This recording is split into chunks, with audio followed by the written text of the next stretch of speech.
Bismillahirrahmanirrahim. Assalamualaikum warahmatullahi wabarakatuh. Yang sama-sama kita hormati Bapak, Ibu, para Dewan Juri, dan Bapak, Ibu, para peserta Pustakawan Berprestasi Terbaik Nasional 2024. Izinkan saya untuk memaparkan hasil inovasi yang telah kami lakukan yang berjudul Peningkatan Literasi Informasi Membaca Dunia Dibaca Dunia. Permasalahan perguruan tinggi saat ini adalah lamanya mahasiswa untuk menyelesaikan tugas akhir mereka, yaitu berupa penyelesaian skripsi, tesis, dan disertasi. Maka para pustakawan pun harusnya memikirkan hal tersebut. Maka untuk itu ada sebuah konsep yang telah kami lakukan, yaitu konsep membaca dunia dibaca dunia. Untuk itu, marilah kita sama-sama untuk mengimplementasikan konsep membaca dunia dibaca dunia. Dan kemudian sebenarnya konsep ini adalah diterapkan oleh atau ide ini sebenarnya dari Profesor Dr. Suwito MA, yaitu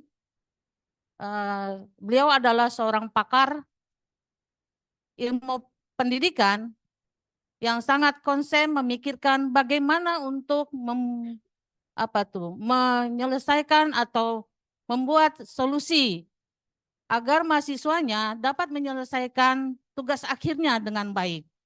Tetapi yang jadi permasalahan adalah ketika mereka sudah menyelesaikan tesisnya atau disertasinya, apakah hasilnya mereka akan dibaca oleh dunia? Nah, ide beliau ini sangat menginspirasi para mahasiswa, khususnya saya, karena beliau adalah salah satu dosen saya ketika program doktor, menjadi moto atau slogan mutu sekolah pendidikan sekolah Allah Akbar, kok jadi gugup ya? Menjadi mutu atau slogan sekolah pasca sarjana UIN Syarif Jakarta. Nah, ide beliau ini sebetulnya sangat sulit diterapkan kalau kita tidak memahami apa sih ide dari beliau itu. Dan di masanya beliau itu menciptakan suatu taman ilmiah, yaitu di mana mahasiswa dapat berkolaborasi sharing knowledge sesama teman, rekan, atau dosen sekalian, dosen untuk menciptakan sebuah ide. Nah, kemudian hasil riset yang diharapkan itu akan memberikan kontribusi dalam penyusunan kebijakan pemerintah maupun memberikan masukan-masukan kepada lembaga. Nah, tadi telah saya jelaskan bahwa menerjemahkan pemikiran beliau itu sangat sulit, sehingga saya berupaya untuk membuat suatu penelitian bersama rekan saya, dan hasil penelitian itu terbit di Maktabatuna, Jurnal Kajian Kepustakawan dengan judul Membaca Dunia Dibaca Dunia. Hasil temuannya adalah bahwa lingkungan ada 3. Yang pertama adalah menciptakan lingkungan taman pemikir terbuka. Artinya mahasiswa membutuhkan tidak hanya ruang lingkup perpustakaan saja yang tersekat-sekat, tetapi mereka juga membutuhkan suatu tempat yang luas, hijau, sejuk dan sebagainya, sehingga akan menghasilkan ide-ide. Dan kemudian selain itu ada juga tipe-tipe mahasiswa yang membutuhkan ruang lingkup yang khusus atau QR bagi para peneliti yang memang fokus untuk menulis karyanya. Dan kemudian yang ketiga adalah rumah pengetahuan, yaitu bahwa mahasiswa juga membutuhkan suatu rumah pengetahuan, yaitu berupa perpustakaan. Nah, kemudian dari hasil kajian kami berdua, saya juga berusaha untuk mencari beberapa referensi berkenaan tentang bagaimana sih menciptakan suatu lingkungan yang baik bagi mahasiswa. Ini saya ambil dari IFLA yang menyatakan bahwa ada 10 kualitas of good library space. Ya, ini menciptakan suatu quality perpustakaan, space perpustakaan yang baik. Ya, ini yang pertama adalah functional, adaptable, accessible, varied, interaktif, konduktif, environmentally suitable, safe and secure, efficient, suitable for information technology. Nah, dari 10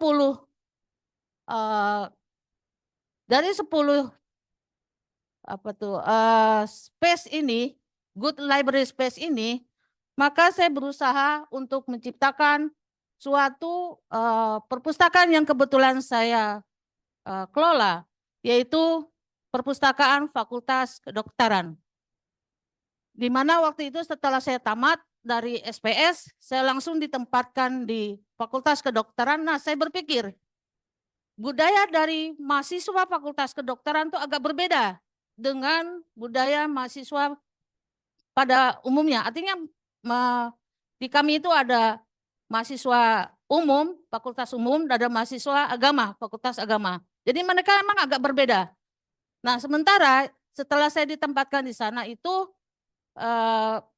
lingkungan pustakaannya rasanya kurang pas untuk mahasiswa kedokteran. Nah, dalam hal ini saya berusaha untuk mengajukan ke pimpinan dan kemudian baru terrealisasi pada tahun 2023. Jadi setelah 2 tahun itu mengajukan baru terrealisasi pada tahun 2023. Nah, yang terciptanya adalah mengulang ruang perpustakaan menjadi lebih kondusif. Ini secara keseluruhan diubah sehingga tercipta seperti terlihat pada gambar seperti ini. Ada ruang-ruang Karel yang membedakan antara mahasiswa yang betul fokus untuk menyelesaikan studinya atau juga berdiskusi secara fokus, misalnya membahas tentang mata atau jantung, dan kemudian ada mahasiswa-mahasiswa yang hanya untuk belajar di ruang baca. Dan kemudian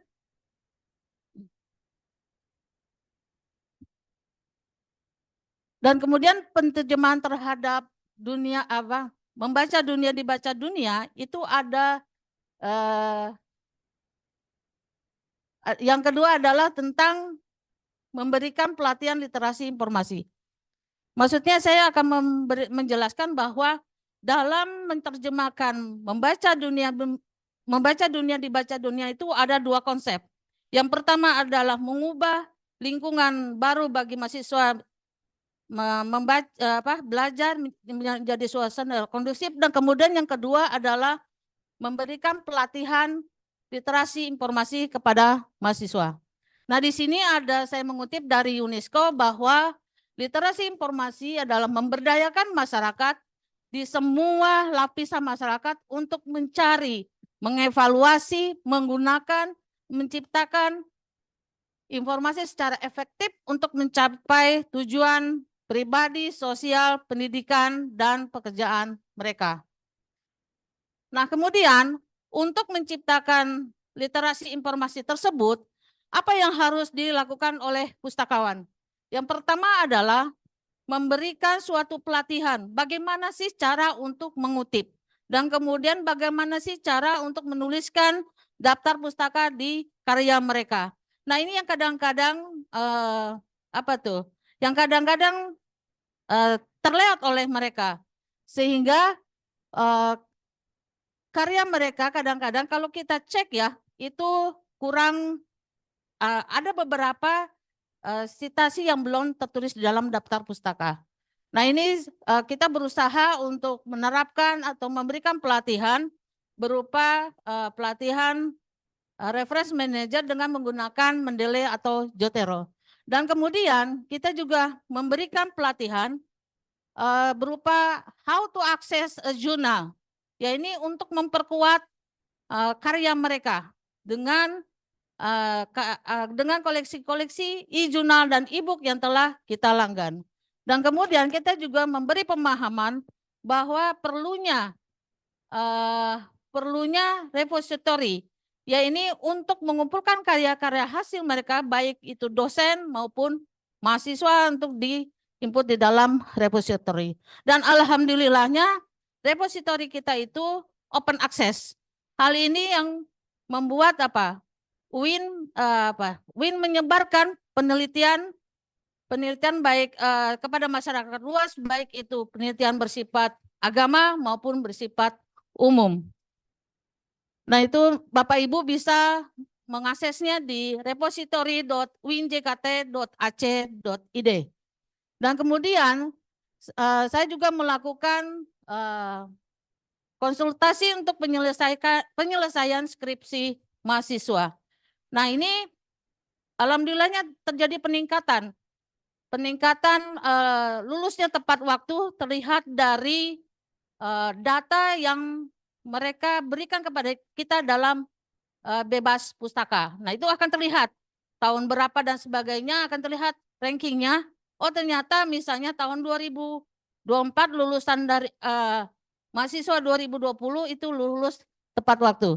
Dan kemudian saya juga sering mengadakan student of reach, artinya mendekati mahasiswa. Dengan mendekati mahasiswa ini kita akan melihat apa sih kebutuhan mereka yang mereka butuhkan.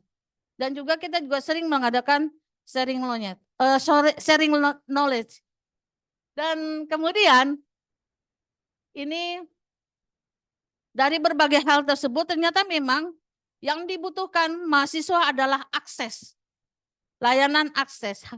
Nah, ini ada 3 permasalahan yang mungkin akan kita benahi, yaitu bahwa adanya kebijakan di UIN, setiap fakultas itu memiliki perpustakaan. Nah, ini agak menyulitkan mahasiswa ketika ingin mengakses koleksi, karena memang mahasiswa yang misalnya di perpustakaan FISIP itu tidak bisa meminjam di perpustakaan lainnya. Nah, ini yang menjadi problem. Dan kemudian adanya berbagai alat usul yang dengan software yang berbeda. Nah, di kami itu ada lontar dan slim. Dan kemudian, nah ini sulitnya mengadakan sirkulasi yang tadi saya ungkapkan, bahwa dengan adanya problem-problem ini mengakibatkan sulitnya akses terhadap koleksi yang bersifat print out. Dan solusi yang diberikan adalah saat ini kita sedang merancang integrasi layanan. Nah, untuk merancang integrasi layanan ini juga tidak bisa dalam memudahkan, membalikan tangan gitu ya. Perlu adanya suatu kebijakan-kebijakan yang harus dibuat. Dan kemudian untuk mengatasi itu kita membuat suatu titik akses layanan di tiap fakultas. Nah, kemudian mengupgrade website yang disediakan oleh kita menjadi satu portal. Artinya mahasiswa bisa mengakses website itu dengan single sign on. Berarti dengan satu akses mahasiswa bisa mengakses, tidak dengan berbagai alamat website, tetapi dengan satu portal. Dan kemudian yang selanjutnya adalah eranya AI, maka kita juga harus memanfaatkan AI. Kita harus berteman dengan AI ya. Nah, caranya seperti apa? Nah, ini terlihat setelah ini saya cerita dikit, setelah selesai saya mengembangkan atau menciptakan ruangan yang kondusif bagi mahasiswa di Fakultas Kedokteran. Nah, Desember lalu saya dipindahkan ke FISIP dan ternyata di sana opaknya itu masih manual. Nah, disinilah saya berpikir untuk mengonlinekan opak. Nah, ini berarti dengan opak ini untuk melancar mahasiswa untuk menelusur data informasi yang disediakan oleh pustakawan. Nah, kenapa saya Nah, opak ini merupakan salah satu AI yang sangat sederhana. Hal ini terlihat dari bacaan saya dari hasil penelitian yang dilakukan oleh Araf Ali Wijaya bahwa AI bisa digunakan untuk mempercepat akses informasi. Waktunya sudah habis. Dan pustakawan. Mungkin itu yang dapat saya sampaikan. Terima kasih. Assalamualaikum warahmatullahi wabarakatuh. Waalaikumsalam warahmatullahi wabarakatuh. Ya, baik Ibu. Ini terima kasih sudah menyampaikan tadi tentang inovasinya. Sebetulnya saya sangat tertarik dengan ide dari inovasi Ibu tentang peningkatan literasi informasi membaca dunia, dibaca dunia. Tadi saya kalau udah baca di sini di latar belakang, tadi yang menginspirasi Ibu tentang membaca dunia, dibaca dunia. Ini kalau salah tadi di dalam latar belakang ini kalau yang sudah saya terima ini adalah dari rektor ya, Bapak Rektor ya. Rektor itu menerjemahkan, Maaf, bukan Pak Rektor, tapi Pak Rektor mendukung menerjemahkannya. Iya, betul. Itu antara lain yang menjadi concern dari Pak Rektor itu adalah bahwa hasil riset para peneliti dapat akan memberi nilai tambah gitu ya. Jadi bayangan saya tadinya antara latar belakang, kemudian tujuan, kemudian apa namanya solusinya itu nyambung gitu ya.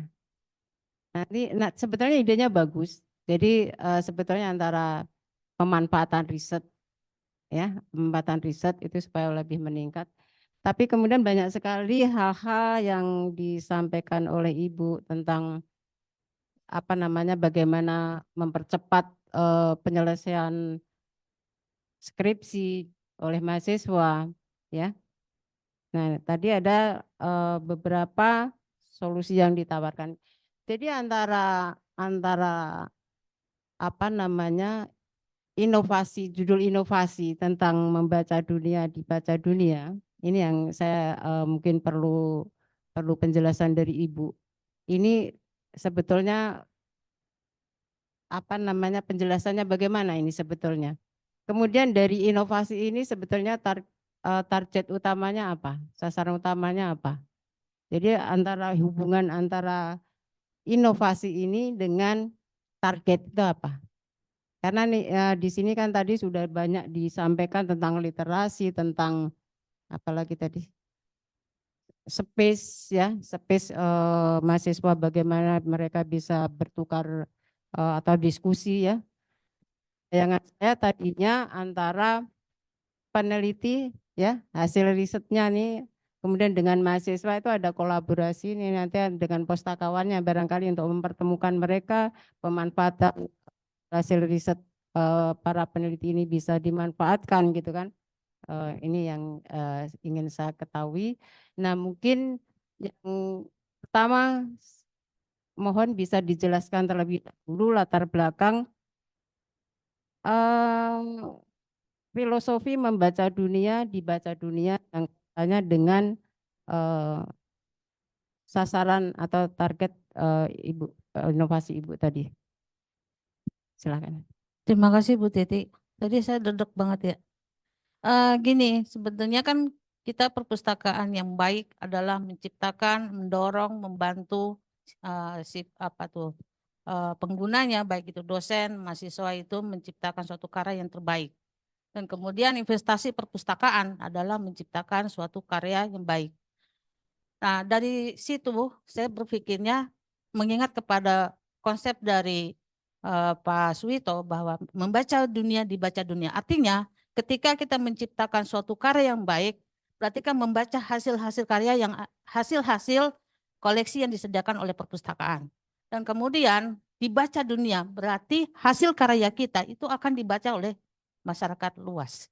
Nah, seperti itu. Jadi konsepnya itu saya menerjemahkannya adalah bahwa dengan membaca dunia, dibaca dunia, berarti tugas perpustakaan adalah membantu penggunanya untuk menciptakan karya itu. Nah, salah satunya adalah untuk peningkatan literasi dan kemudian membuat suatu ruang yang kondusif untuk mereka bisa mencari ide dalam menulis. Begitu, Bu. Jadi Ini ide dasar dari inovasi Ibu tentang membaca dunia, dibaca dunia. Ini sebenarnya ide orisinalnya dari mana? Gimana Bu? Ide orisinalnya dari mana? Dari Profesor Suwito MA Bu. Profesor Dr. Suwito MA. Ya, kemudian kan diterjemahkan kan. Diterjemahkan Bu. Jadi ide dasarnya adalah bagaimana memanfaatkan karya-karya apa namanya? Ya karya-karya antara lain tentang riset kan. Iya, Yang bagaimana menciptakan karya riset yang ya, baik yang gitu. baik Ya, juga yang bagaimana dimanfaatkan kan. betul Bu. Jadi tidak hanya orang itu hanya bisa menghasilkan riset saja, tapi hasil riset ini bisa dimanfaatkan, begitu kan? Betul Bu. Ya. Jadi dalam bayangan saya, jadi di UIN ini kan banyak hasil-hasil riset ya, banyak hasil-hasil riset yang sudah dihasilkan oleh baik oleh mahasiswanya yang sudah lulus maupun dari peneliti-peneliti yang ada di sana. Ini bagaimana pemanfaatannya. Saya ingin sekali ada data. Jadi sebelum inovasi ini dilakukan, itu seberapa banyak sebetulnya hasil-hasil riset yang ada di UIN ini pemanfaatannya sejauh mana? Nah, Ada Bu. oke, Ya, data tersebut ada Bu karena memang kita tiap tahun itu oke, tiap tahun baik. itu 2 kali. Waktunya sudah habis, Ya, jadi makasih Bu. mungkin Makasih. pertanyaannya bisa dipending besok pagi.